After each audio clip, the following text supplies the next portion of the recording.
Glenn Greenwald is a former constitutional lawyer, a Pulitzer Prize-winning journalist, and the author of several bestsellers, including Liberty and Justice for Some and No Place to Hide, Edward Snowden, the NSA, and the U.S. Surveillance State. He is acclaimed as one of the top 25 political commentators by The Atlantic, one of America's top 10 opinion writers by Newsweek, and one of the top global thinkers for 2013 by Foreign Policy. He was a columnist for The Guardian until October 2013 and is a founding editor of The Intercept. Ladies and gentlemen, Glenn Greenwald.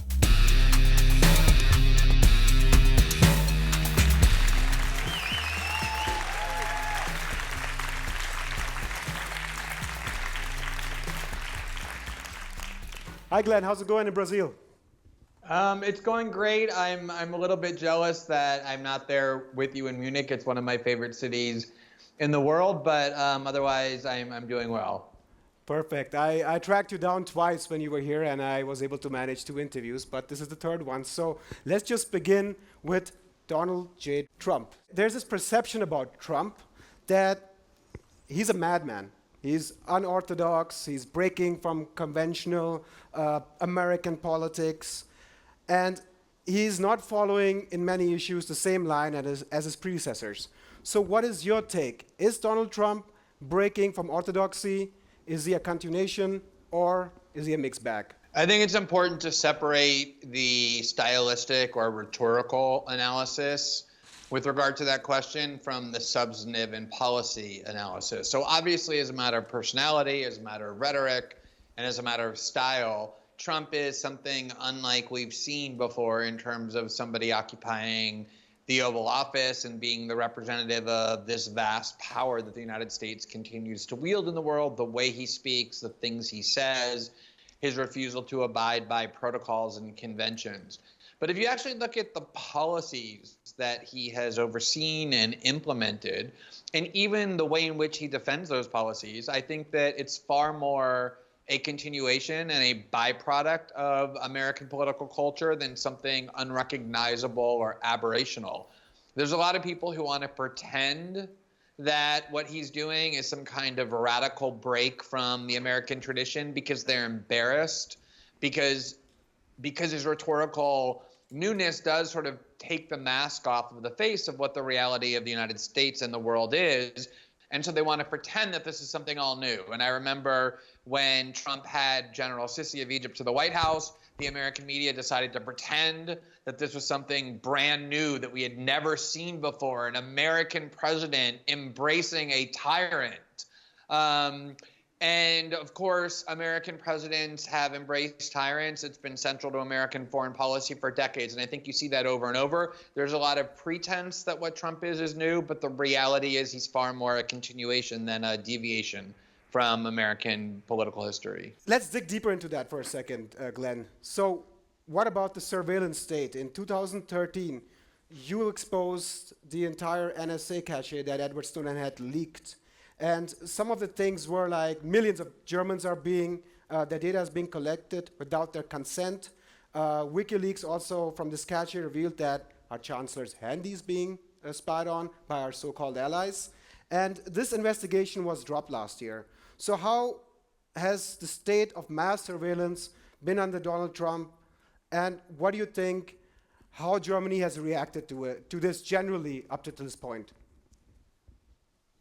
So I think that's a great example of what it is that I was just saying is the Snowden reporting that we were able to do, showing that there was this massive scheme conducted and constructed largely in the dark to spy on the entire internet, including hundreds of millions of Germans and other people around the world, was not something that was done by Donald Trump, but was done by his predecessor, George Bush, and then especially Barack Obama, and the war crimes that WikiLeaks exposed in Afghanistan and Iraq and other places as a result of the brave leaks of Chelsea Manning were not crimes committed under Donald Trump. They were crimes committed under George Bush and Barack Obama. And so I think that when you look at the actual apparatus of national security, that the United States continues to be shaped and governed by. It has changed very little under Donald Trump. There was some early indications from him rhetorically that he intended to actually restrain a lot of this militarism, restrain a lot of the imperial behavior that people on the left and even increasingly some on the right have been so critical of. And I think that although there was some rhetorical indications from Trump early on that he intended to radically restrain or alter the role that the U.S. plays in the world, if you look at what the U.S. is doing in the world militarily, in terms of the CIA, in terms of the NSA, it's very much unchanged. So since we're at state surveillance, let's move on to corporate surveillance. Facebook, as you know, handed out 87 million users' data to Cambridge Analytica, which then gave it out for political purposes to Donald Trump's campaign. So, I mean, it's not really a deviation if you look at the principle at play, giving data without your consent, because your revelations revealed in 2013, you presented slides which showed that how corporations are willingly giving data to the NSA. Can you comment on this scandal and also generally on the state of affairs of privacy of individuals? Well, I guess I'm always a little bit surprised whenever there's surprise about the fact that large Silicon Valley companies don't actually care about our privacy. This is, I think, in general inherent to how corporations think, to the extent we can talk about corporations, how they reason. They're interested in profit motives and not social values. In fact, there are laws in the United States and also in various countries in Europe that require corporate managers to think first and foremost about corporate profit and how to maximize it, and not think about how to maximize social value. So it would be very surprising if Silicon Valley companies, the largest and most powerful corporations human history has ever known, had decided at some point that they were going to sacrifice corporate profit in order to protect social values. And as you suggested, a lot of the reporting that we were able to do showed that these Silicon Valley companies, particularly the biggest ones, Google, Facebook, Yahoo, Apple, Microsoft, were actively and aggressively collaborating with the U.S. government and its four surveillance allies around the world in the UK, Canada, New Zealand, and Australia, when they were able to do that without anybody knowing about it.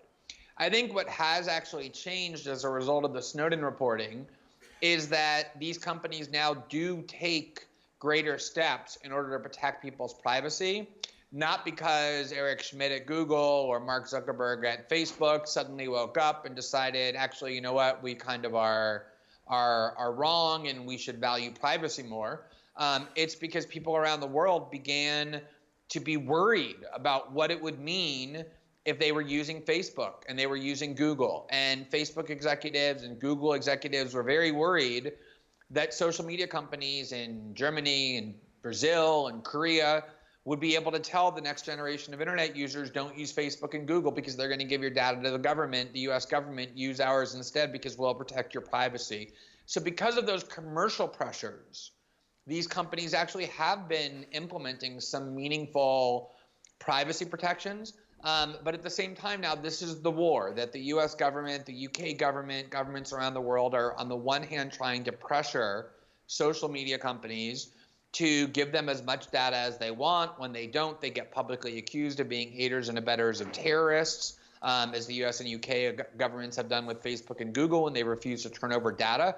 And you see now Facebook starting to do things like weaken encryption for WhatsApp, which caused the founder of WhatsApp just recently, this week in fact, to resign from the company and leave the board of Facebook. But on the other hand, you still have tens of millions of people around the world. I would say principally the country where this is true the most is in Germany because of the history of digital privacy, but also in lots of other countries, including where I am now in Brazil and the United States, where people are unwilling to use technology companies if they believe that those companies are going to undermine their privacy. And that's really the central war that's taking place right now, is the war for public opinion, not because these companies care about public opinion in and of itself, but because they perceive it as a threat to their profitability if they're perceived as being privacy violators. You recently wrote a piece about Facebook's subordination in terms of the Israeli government as well as the government of the United States in deleting accounts or deleting accounts of people who are on the sanction list, as well as suppressing activism. Can you elaborate on that, please? Sure. So yeah, I think there is this interesting debate taking place, and it's taking place on the left, the global left, about the extent to which we want governments and corporations, Silicon Valley corporations, to control and regulate and censor the political content that is available for us to see. And I think there's always this appeal for people to want to support censorship, which is, well, I believe that if we empower Facebook executives or Twitter officials or government officials to regulate speech under the guise that it's hate speech or fake news, the kinds of opinions that I dislike and that I think are threatening or that I think are misleading are going to be suppressed, and therefore society will be better. And that's an appealing way to think, but I think it's an extremely dangerous and usually misguided way to think, because usually the people who exercise power and who are going to be able to control what we see and we don't see aren't people who think the way that you think, if you're on the left, for example. They're not going to be looking to censor Israelis who are cheering for genocide or apartheid in Gaza. And they're not looking for people in the United States who are calling for Iran to be bombed, as Twitter is offering every single day, or for minorities to be attacked. They're going to cater to the powerful. And the powerful in the case of the Middle East, for example, is not the Palestinians, but Israel. And so Facebook officials have been meeting with the Israelis. Whoever the Israeli government tells Facebook is an inciter of violence and terrorism gets their account suspended, their account deleted. That has included scholars. It's included journalists in the West Bank. That Facebook is essentially being subservient to the dictates of the Israeli government. We've seen the same thing with the United States. If you are a group that the United States decides to call a terrorist organization, which in the past has included things like the African National Congress and Nelson Mandela, then Facebook executives and Twitter executives will censor political content. But if you're somebody who wants to cheer Donald Trump or call for additional violence in the Middle East, you won't be censored. And so I think we need to be extremely careful, if we believe in internet freedom, about not being tricked into supporting censorship based on this lovely idea that the views that we think are violent and we think are dangerous are going to be suppressed, because in almost every case, the opposite is going to happen. It's the views that you like, the views that you support, that are going to end up being suppressed. In the case of Facebook, censoring Palestinians from the internet at the behest of the Israeli government is a perfect illustration of that danger. Since we're at the Middle East, let's talk about Syria.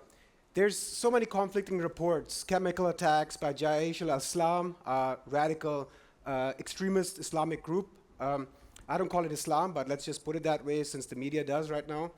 And also then there's Assad attacking, and then what do you think should be the conclusion here on a policy framework? Should the Western government intervene forcefully in these cases? So I think it's very difficult to know exactly what's going on in Syria, in part because it's always difficult to know exactly what's taking place in a very active war zone, especially when each side has foreign proxies that are supporting it and that are behind it, as is the case in the war in Syria. Obviously, any decent human being looks at what has happened to Syria over the past 6 years with horror and disgust, and it's one of the world's greatest humanitarian tragedies. At the same time, the fact that something is taking place that is heinous and awful doesn't mean that any solution that's proposed will actually make it better. Oftentimes, the solutions that are proposed make things worse. And so I don't pretend to have the answers for how to resolve the conflict in Syria, but what I do know is that every time Western governments proclaim that they're going to militarily intervene in other countries in the name of humanitarianism, exactly the opposite results happen. They make things worse in all instances, or virtually all instances, from a humanitarian perspective. And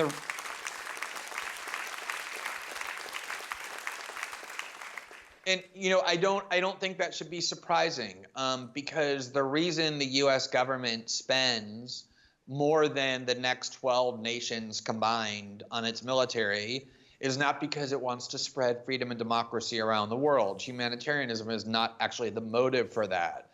And the reason NATO exists and occasionally, or more than occasionally, starts wars and bombs people is not because they're trying to bring freedom and democracy to people around the world who are suffering under tyranny. The reason those things exist is because that is what bestows power on Western nations to let them manipulate the world for their own interest. And that's always going to be what Western intervention is about. Humanitarianism is the pretext. It's the costume. It's the dressing in which it's wrapped up.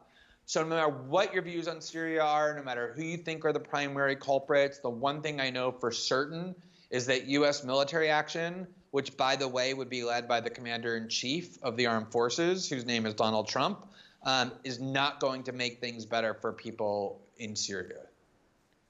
So let's switch to other regions in the Middle East. Let's talk about Gaza and Yemen particularly.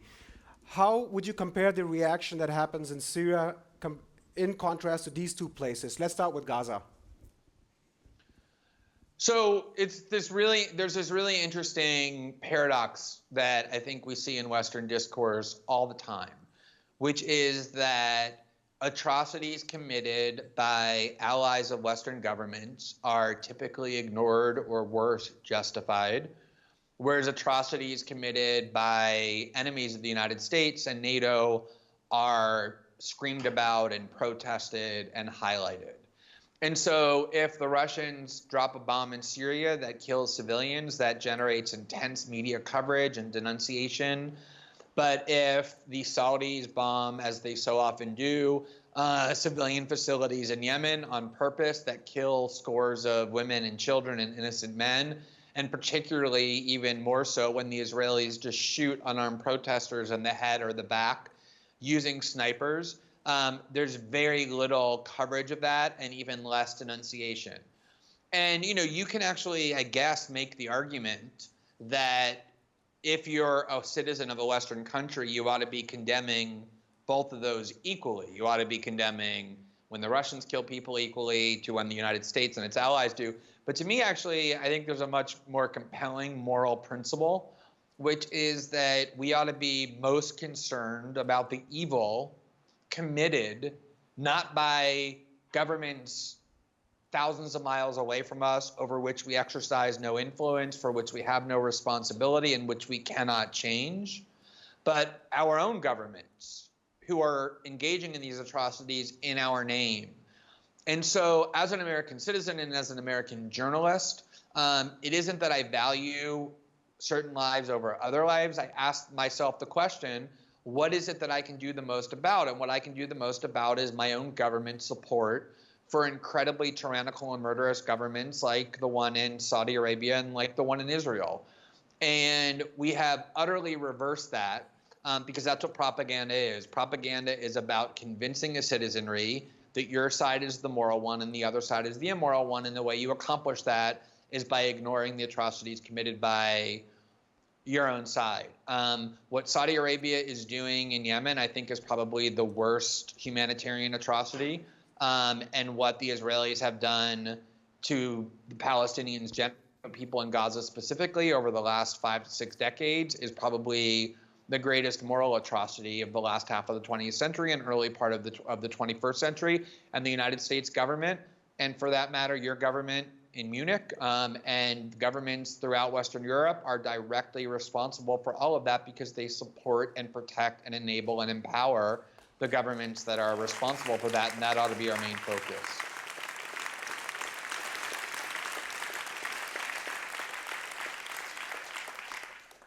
I want to talk about Russia, and specifically about Russiagate, and you've done a great deal of work exposing the debacles of corporate media and their false reporting about Russian interference in the election. There was a great amount of concern in Germany as well as France about Russian interference. Didn't turn out to be true. The director of the Digital Society in Germany said nothing happened. In France, it was the same case by the head of the cybersecurity.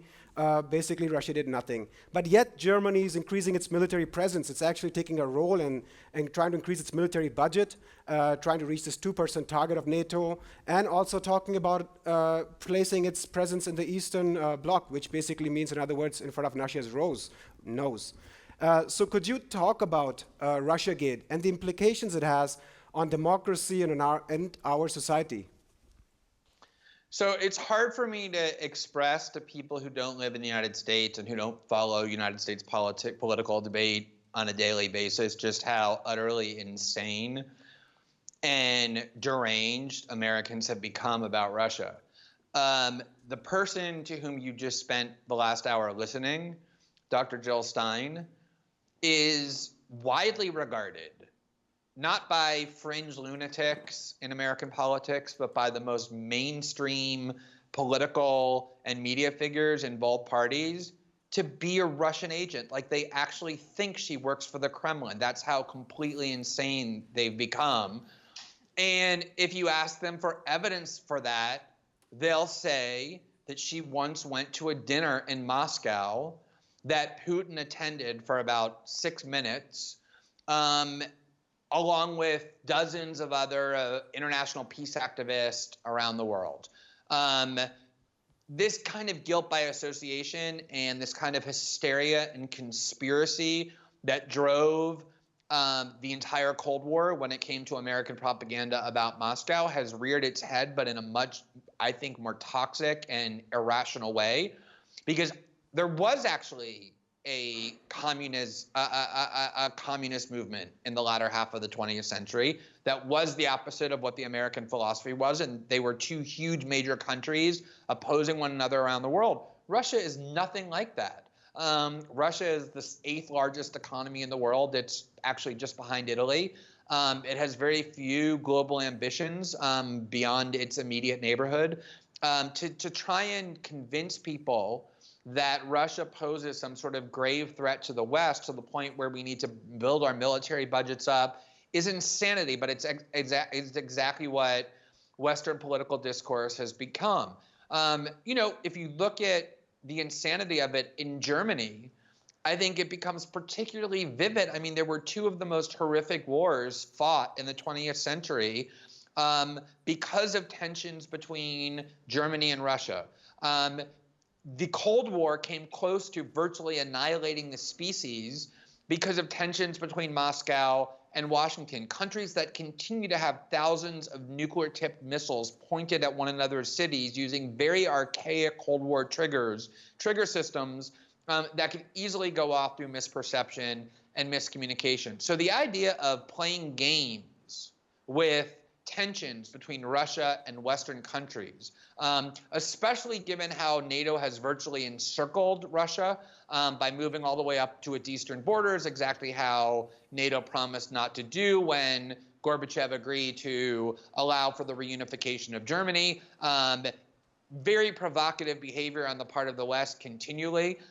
It makes it extraordinary to watch American political discourse become obsessed with ratcheting up tensions. It's one of the most dangerous things I've ever seen, and it's also one of the most despicable, because the real reason for it, the real reason why this is happening, is because Democrats in Washington still cannot accept responsibility for the fact that they lost to a person who basically is a game show host.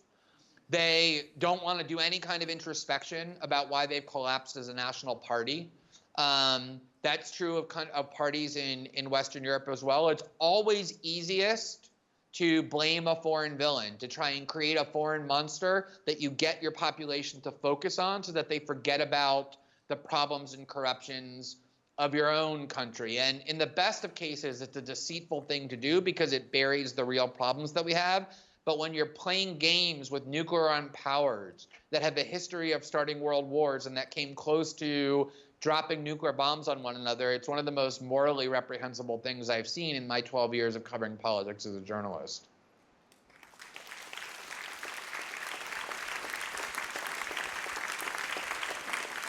So what does the assumption that Trump somehow magically from his basement of his castle interfered through Twitter bots and everything and was able to bring Donald Trump in power. Has Donald Trump enacted policies that have benefited Russia in any way?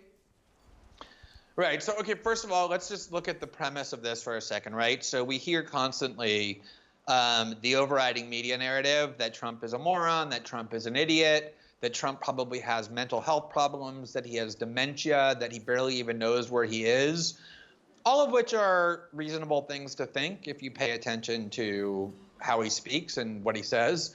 And so at the same time, the argument gets put beside that Vladimir Putin, this kind of global mastermind, decided to interfere in the U.S. election and needed Donald Trump to conspire and collude with him.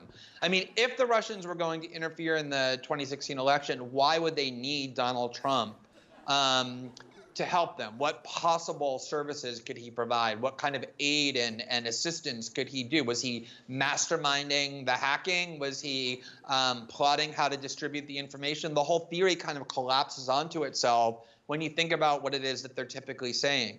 But even if you look at what Trump has done since he's been in office, right? So the argument originally was that Trump was sort of captive to the Kremlin, in part out of gratitude for the fact that they helped him win, but also because the crazier people in American politics were saying that they actually have blackmail material over him. They have a videotape of him engaging in sexually incriminating acts and all kinds of fantasies that they got from television and movies and novels about the Cold War where the Russians blackmail people, and that Trump was essentially a puppet, literally, of Putin, that he pulls the strings and Trump does what he wants. Since Trump has been in office, he did something that Obama refused to do in Syria, which is bomb the Russians' client state in Syria. He has also done something much more important to the Russians, which Obama refused to do, which is arm anti-Russian elements in Ukraine with lethal weapons, something that Putin finds genuinely threatening and genuinely provocative. He has expelled Russian diplomats. He's imposed sanctions on oligarchs very close to the Kremlin and to Vladimir Putin. So if you were to try and find evidence for any of this, the idea that Trump is captive to Putin or that the Kremlin controls the White House now, not only would you find no evidence, what you would actually find is that Trump has been more confrontational with Moscow than Barack Obama was, which I say not with any admiration, but with criticism. And I think a major part of the reason why is because the climate that has been created in Washington is such that, like with Jill Stein, unless you advocate dropping bombs on Moscow, you're going to be smeared as a Russian agent. And, you know, I always say this, and I guess there's a part of it that's exaggerated for dramatic effect, but I actually do genuinely believe it. The more evidence that you provide for any conspiracy theorist that their conspiracy theory is false, the more they're going to take that evidence and use it as proof their conspiracy theory is true. So every time Trump bombs Assad, they'll say, oh, Putin told them where to bomb. It didn't really do much. It didn't kill enough people for us to be convinced. When Trump provides lethal aid to Ukraine, they'll say Putin told him to do that to throw everyone off the track. I honestly think that if tomorrow Trump bombed Moscow, they would say, oh, Putin told them which targets to bomb. Because it's become this religion that anybody who dissents from American political orthodoxy, anybody who challenges the Democratic Party, and Donald Trump himself are basically controlled by this mastermind that is straight out of a James Bond movie named Vladimir Putin. And it's really become a sickness in the West that is smearing the reputation of people like Jill Stein, but also justifying massive military budgets and all kinds of very dangerous geopolitical policies around the world. So let's get to some public questions. What can an average citizen do to avoid the invasion of his privacy? Well, the good news about that is, as I said earlier, first of all, there are actually now internet services, including Facebook and Google, that do use greater encryption that does provide genuine protections for your privacy. So a lot of times you're using encryption without even realizing it. You know, to some extent, that was always the case if you accessed your bank account. If you bought a plane ticket, you were using encrypted websites just by default. And that has become true now. If you pick up your telephone and message someone on WhatsApp or other services, then you're automatically protected by encryption. But there are still steps you can take beyond that that have become increasingly less difficult. There are telephone apps such as Signal and Telegraph that allow a good deal of privacy protection. There are ways to communicate and to browse the internet, such as the Tor browser. There are encryption programs on email. 5 years ago when I was first contacted by Edward Snowden, you had to be a very sophisticated and advanced computer expert in order to use a lot of these programs. And I remember in 2015, Snowden in an interview said that the goal of the hacking community and the privacy community has to be to make these encryption tools meet the Glenn Greenwald standard, by which he means that basically any idiot has to be able to use them. And that is essentially what has happened. Increasingly, they're getting easier to use. And so every day it's easier for you to build a wall between your own privacy and your private communications and what you do on the internet and the ability of governments and non-state actors to be able to monitor what it is you're doing. And it's incumbent upon people whose jobs need security and safety and confidentiality, like doctors and journalists and human rights activists, to use them, but also for ordinary citizens to just make it that much harder for governments around the world to use the internet as a spying tool. So the next question, how can we break through the corporate news domination of our country? In brackets, meaning USA. Well, it's interesting. I think that if you go back and look at some of the early commentary about the internet, why people were so excited about this incredible invention that really obviously is one of the most significant human innovations in centuries, one of the main reasons was that it would give human beings the power to disseminate information and communicate with one another without having to rely upon huge corporate institutions. And to some extent, that has not happened, in part because these corporate institutions now control and own the internet, as we were talking about before with Facebook and Google being so dominant, in part because of what made Edward Snowden come forward, which is the fact that governments around the world have turned the internet into this unprecedented means of coercion and control, as opposed to what the promise was, which is that it would be this unparalleled tool of liberation and democratization. But at the same time, it has actually empowered people around the world in ways that were previously unimaginable. I think the best example is the world's understanding of what Israel does do in Gaza. 10 years ago, when the Israelis would decide to just drop bombs indiscriminately on Gaza and slaughter civilians, they would allow only their favorite Western reporters working for large corporate media outlets into Gaza, who would immediately recite the line of the IDF that they only killed Hamas, or that they were bombing Hamas, or if they had bombed a school, it was because Hamas had turned it into just lies, blatant lies. And that was the only way we could get our information, was we had to rely upon the corporate media. Now, even a population purposely deprived, extremely poor, like Gazans, 1.8 million Gazans, have cell phones and internet upload links. And so when the Israelis randomly shoot protesters who are unarmed, or when they bomb schools, we see the footage of the truth. And it has changed how people think of the relationship between the Israelis and the Palestinians. It's much harder for Israel to lie to the world because they can no longer control what we're seeing about their actions the way they could just even 10 or 15 years ago as a result of the internet. And that's why, to me, fighting to keep the internet free, not asking corporations and governments to censor and control it, remains the central fight, because it does remain one of the most promising tools in human history for us to be able to organize together, to disseminate information, and to undermine and subvert the most powerful institutions. And the last thing we ought to be doing is asking those institutions to be increasing their control over the internet.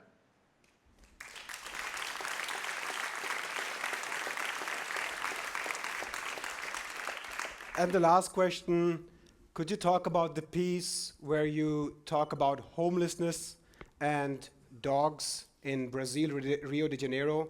What culture has developed out of that? Sure. I mean, this is a personal project for myself and my husband. We've been rescuing dogs for many years, and I think this is we have 24 of our own. I think this is the first speech I've ever given from my house where they weren't barking. People are going to complain about that because they love my dog barking. And about 5 years ago, we began focusing on the very substantial homeless population here in Rio de Janeiro, which lives on the street very frequently with their pets, and began noticing that the bond that forms between homeless people and their homeless animals is much more profound and much greater and much deeper than the average relationship of people who love their pets, in large part because neither have anything else and they have only each other.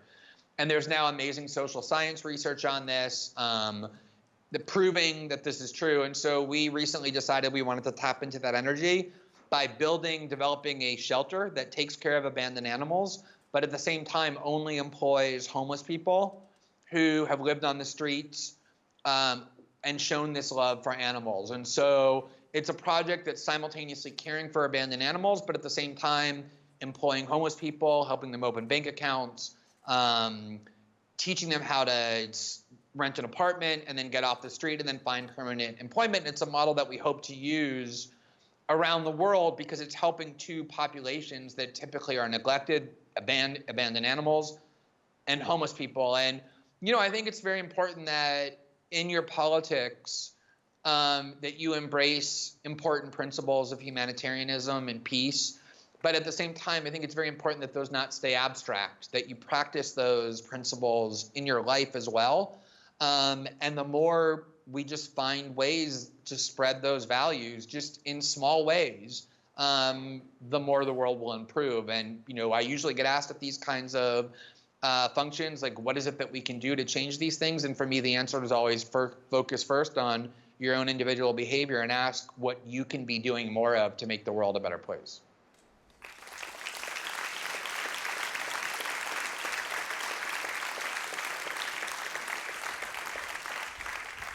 Glenn Greenwald, co-founder of The Intercept and investigative journalist, thank you so much for joining us today.